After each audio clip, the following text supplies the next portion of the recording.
today, and I'm here with Javier, otherwise known as the man behind One Grunt's Opinion. I just want to know, what inspired you to put on a training event for milsim players? Well, this is not the first time I've done this training event. This is the first time I've done it under like the One Grunt's Opinion banner. And the one I did it before, it was kind of just an experimental idea. And I kind of wanted to, do airsoft and milsim training in kind of a little bit of a different format. You know, guys can go to really good courses like Bucarelli's Black Sheep's course, which is a phenomenal training course. You know, but he trains with a very military doctor behind him. And I thought, you know, I'm one guy and I'm one grunt, and you know, I'm nothing out of this world and special. But I thought I could try and bring a new spin to the way we train. You know, everything very hands-on, right in it with you, and you know, kind of walking you through things a little differently, rather than maybe reading at you from a manual. Not that Black Sheep does that, but he's very hands-on too. But I just kind of wanted to give it a different spin. And I see guys playing all the time at local field. I see guys playing at ops, and I feel like, you know, if I got the knowledge and if somebody can help them and if I can bring them that much farther forward, that's what I should do.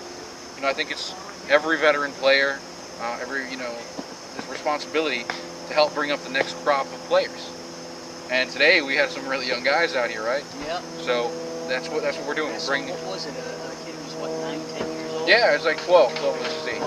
And so I can go home and feel a little better because I know that kid learned some what I consider some valuable stuff.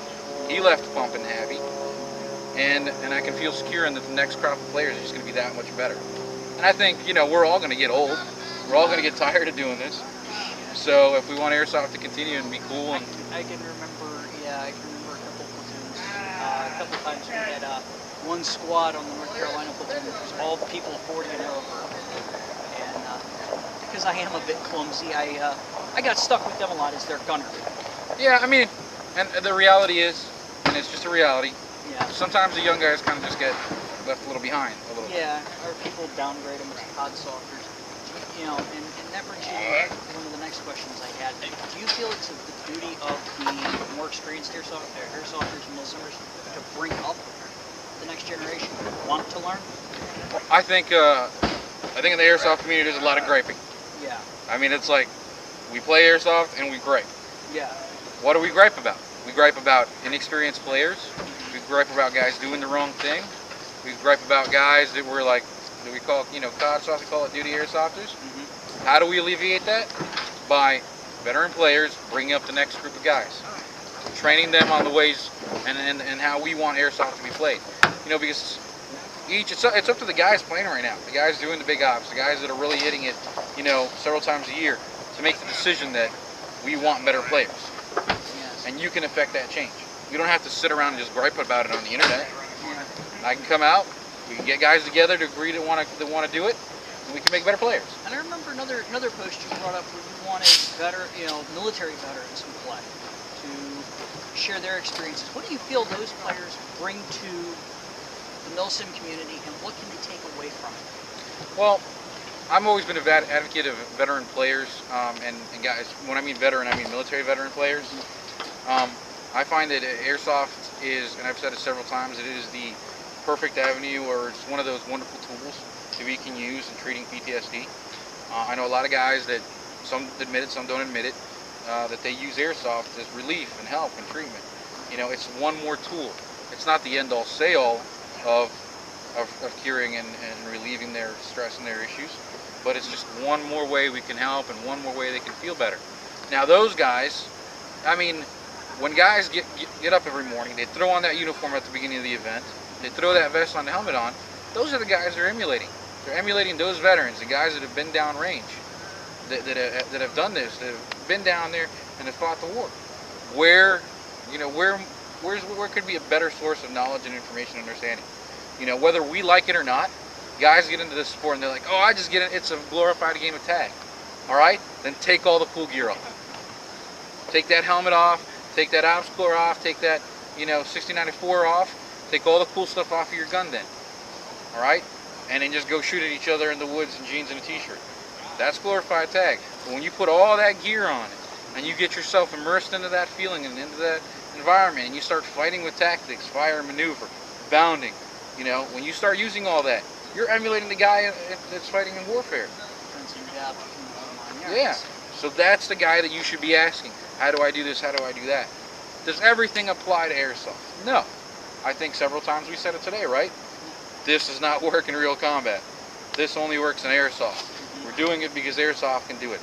You know, that's the other thing too. I didn't want to saturate people with what the military does. I wanted to give you the best of that world combined with what I know is most effective in airsoft to create a more unique perspective rather than military, military, military, military, military. All right? These veterans have a lot of experience and a lot of knowledge.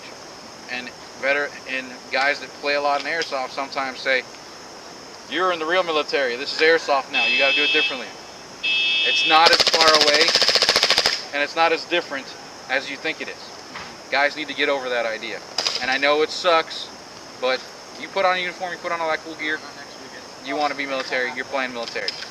So those are the guys you really should be listening to. You're out there playing soldier, and you should be listening to them.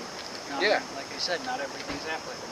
I'm sure if we had vehicles out here, I probably could have given a lot more advice, but I was a truck driver. Even when it comes to like military vets, I mean, you got guys that are hard-headed too. Yeah. So, you know, you're not gonna take everything in. But like today, you know, I just bombarded guys with a ton of information. Take what works best for you and move on with it. That doesn't mean listen to every single little detail. That means take what works best for you and apply it to your own game, make you better.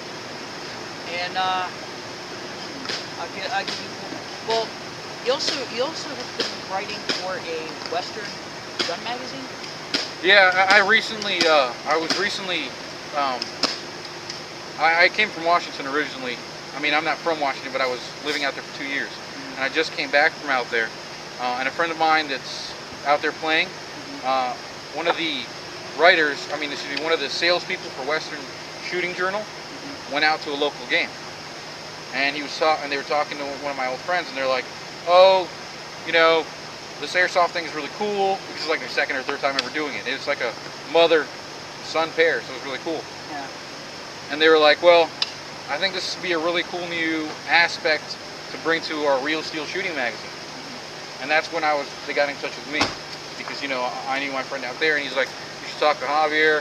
You know, he knows his way around the sport pretty well, and he's already doing writing on his own. So, boom. How long have you been doing that writing? I've been writing. The one Grunt's Opinion was started, and I believe right after April and May. And I'd just come off of doing a podcast for a little over a year. Is that This Week in Airsoft? Yeah. Well, you know, those guys are good too. I'm one of the co-founders of This Week in Airsoft. The direction was not where I wanted it to go, not what I wanted to do. So we split, you know, and they took on another co-host, and they're still autopilot all the way. And I just decided to do my own thing. I mean, I'm running at my own pace, so it's kind of nice. Doing a weekly podcast is a lot of work. Yeah, and then content and information. Anybody that followed This Week in Airsoft knows that we were notorious for being able to find out information that other people couldn't find. So that takes a lot of work. It takes a lot of, you know, shaking hands. Oh yeah. And it takes a lot of digging around. Yeah. So, but that's what it takes to get that kind of news out. I'll chime in on that. Well, we kind of take a shortcut where we just put commentary out on like the big stories, because you know, finding information that no one else knows. I can find some of it. It's a matter of who can I get a hold of. Like my buddy Jack. He was the one that kind of keyed me in on why Classic Army kind of took a dump the last couple of years. Yeah, you got to network with a lot of people. It takes a lot. It takes that effort. I mean, you can't just, you know. And we wanted to. There was an idea to be different and edgy, and you know, the tough stories are what gets attention. Well, you're right. Thank you for your service and thank you for your time, bro. Sure. No, thank you guys for coming out. Yeah, really appreciate having you guys out. Definitely, man. You lived up to the quality of the articles, I'll say that. There's added a lot of credibility to them. Oh yes, we discuss your articles often. Well, we agree with 99% of it, so. I don't expect anybody to completely 100% agree. Yeah. That's just at 99%. If somebody is, It's like I said, other than Cat, you know. go down to North Carolina and play with Recondo. Some of them guys are involved in training the Green Berets.